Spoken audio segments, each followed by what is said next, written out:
आज हम बात करने वाले हैं थ्योरी ऑफ प्लेटो के बारे में, जो इंग्लिश लिटरेचर से रिलेटेड है।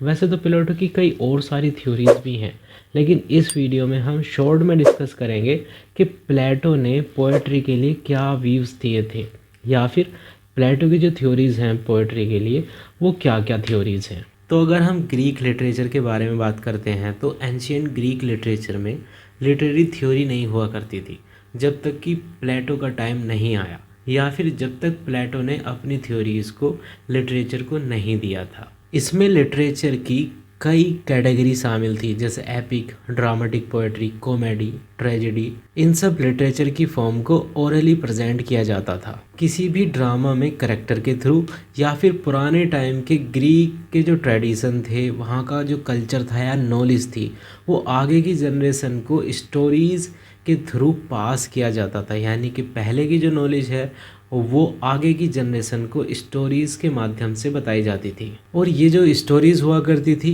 ये कोई फिक्स कैटेगरी की नहीं हुआ करती थी, इसमें माइथोलॉजी, बायोग्राफी, ये सब तरह की होती थी। लेकिन प्लेटो ने इसको एक नया रूप दिया, नई दिशा दी। उसने अपने मेंटर सोक्रेट, यानी कि उनके जो गुरु थे सोक्रेट, उनके जो डायलॉग्स के बेस पर लिटरेरी थ्योरी को बिल्ड किया। अकॉर्डिंग टू प्लेटो आर्ट कभी भी ट्रू नहीं हो सकती थी, यानी कि आर्ट कभी भी सच्ची नहीं हो सकती, क्योंकि इसके द्वारा जो इमोशंस अराउज होते हैं, यानी कि जो फीलिंग्स आती हैं अंदर से, वो सच्ची नहीं होती। लेकिन जो रीज़न होता है वो सच होता है, यानी कि जो फैक्ट होते हैं वो सच होते हैं। और जो ट्रूथ है यानी कि सच है, उसे लॉजिक और रीज़न से गेन किया जा सकता है। यहाँ पर हम देख सकते हैं कि ओनली प्लेटो जो था वो रीज़न और लॉजिक को इमोशंस के ऊपर प्रेफरेंस देता है। प्लेटो और सारी प्लेटोनिक फिलोसफिकल सिस्टम जो है वो बिलीव करती है, या फिर ये कह लीजिए कि ये स्कूल जो है वो इमेजिन करता है कि एक ऐसा संसार है जिसे हम अपनी फिजिकल सेंस देख नहीं सकते, और जिस संसार को हम टच कर सकते हैं, स्मेल कर सकते हैं, देख सकते हैं, सुन सकते हैं, वो संसार एक तरीके का भ्रम है, इल्यूजन है, वो सच नहीं है, या फिर रिप्रोडक्शन है, या फिर कॉपी है एक दूसरे संसार की, जो वर्ड मोर रियल है, मोर परफेक्ट है, मोर ट्रू है। ये एक आइडियल वर्ल्ड है जहाँ पर हर एक वस्तु है वो अपने परफेक्ट फॉर्म में एग्जिस्ट करती है, जो कभी चेंज नहीं होती, और वो हमेशा एक जैसी खूबसूरत ही बनी रहती है। और जो कुछ हम देखते हैं या फिर हमारे सामने इस वर्ल्ड में है, वो सब एक आइडियल वर्ल्ड की कॉपी है। और कॉपी होने की वजह से ये सारी चीज़ें जो हैं जो हम देखते हैं, यानी कि इस संसार में जो हैं वो सब परफेक्ट नहीं है। मीन्स हमारे वर्ल्ड में जो ऑब्जेक्ट्स मौजूद हैं वो सब आइडियल वर्ल्ड के ऑब्जेक्ट की कॉपीज़ हैं, इसलिए वो ओरिजिनल से कम परफेक्ट हैं।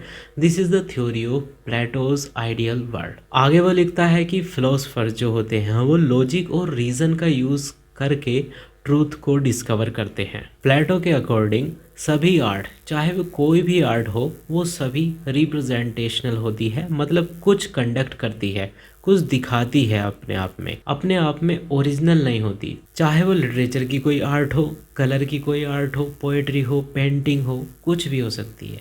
आर्ट एक ऐसी पिक्चर को क्रिएट करती है जो मटेरियल वर्ल्ड में दिखाई देती है, मतलब आइडियल वर्ल्ड से जो अलग वर्ल्ड है वो हमारा वर्ल्ड है। आर्ट एक ऐसी पिक्चर को क्रिएट करती है जो मटेरियल वर्ल्ड में दिखाई देती है, मतलब आइडियल वर्ल्ड से जो अलग वर्ल्ड है वो हमारा वर्ल्ड है। उसमें जो ऑब्जेक्ट्स होते हैं वो आइडियल वर्ल्ड की कॉपी होती हैं, और आर्ट इसी कॉपी की कॉपी करता है। मतलब मटेरियल वर्ल्ड में जो खुद आइडियल वर्ल्ड की कॉपी होती है, आर्ट उसकी भी कॉपी होती है। तो इस तरह उसने कहा कि किसी भी आर्टिस्ट की जो आर्ट होती है वो सच्चाई की 2 बार की कॉपी होती है, मतलब art is twice removed from the truth an ideal perfection. और जो आर्टिस्ट होते हैं वो रेशनल नहीं होते, यानी कि रीज़न पर नहीं चलते, लॉजिक को यूज़ नहीं करते, वो ऐसी चीज़ों से जुड़े होते हैं जो लॉजिक और रीज़न के लिए ख़तरनाक होती हैं। प्लेटो हमेशा चिंतित रहता था कि आर्ट और आर्टिस्ट सोशल ऑर्डर के लिए एक तरह से थ्रेट हो सकते हैं,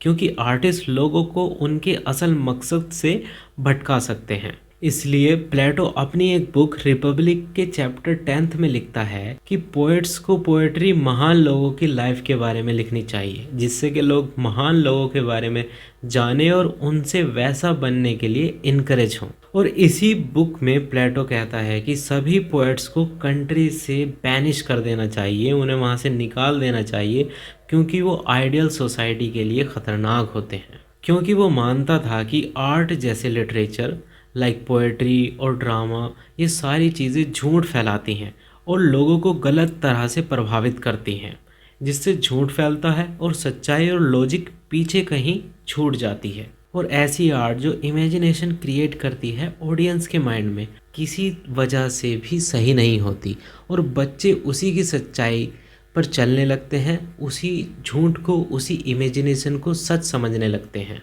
जब कभी वो ये सारी चीज़ ड्रामा में देखते हैं या कहानियाँ पढ़ते हैं, ये सारी चीज़ उनके दिमाग पर इफ़ेक्ट करती है। किसी भी ड्रामा में या फिर किसी भी आर्ट में किसी भी चीज़ को बहुत ज़्यादा बढ़ा चढ़ा कर दिखाया जाता है या बहुत ज़्यादा घटा कर दिखाया जाता है। फॉर एग्ज़ाम्पल, प्रोटोगनिस्ट जो भी काम करता है ड्रामा में, उसका इफ़ेक्ट उसकी ऑडियंस पर पड़ता है और ऑडियंस का यानी कि लोगों का इन करेक्टर्स के थ्रू खुद का करेक्टर चेंज हो सकता है। तो वैसे ही एक बहुत बड़ा टॉपिक है जिसे हमने वेरी शॉर्ट में डिस्कस करने की कोशिश की है। तो लास्ट में हम कुछ टॉपिक्स को, कुछ पॉइंट्स को दोबारा रिपीट करते हैं।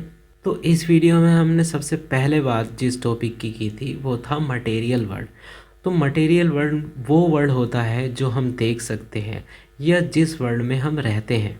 ये रियल वर्ल्ड नहीं है, ये कॉपी है आइडियल वर्ल्ड की, जो एक ऐसा संसार है या वर्ल्ड है जो दिखाई नहीं देता, लेकिन इसमें सब चीज़ें परफेक्ट होती हैं। और मटेरियल वर्ल्ड में सभी ऑब्जेक्ट इसी वर्ल्ड के ऑब्जेक्ट की कॉपीज़ होती हैं। इस वीडियो का दूसरा पॉइंट था आर्ट।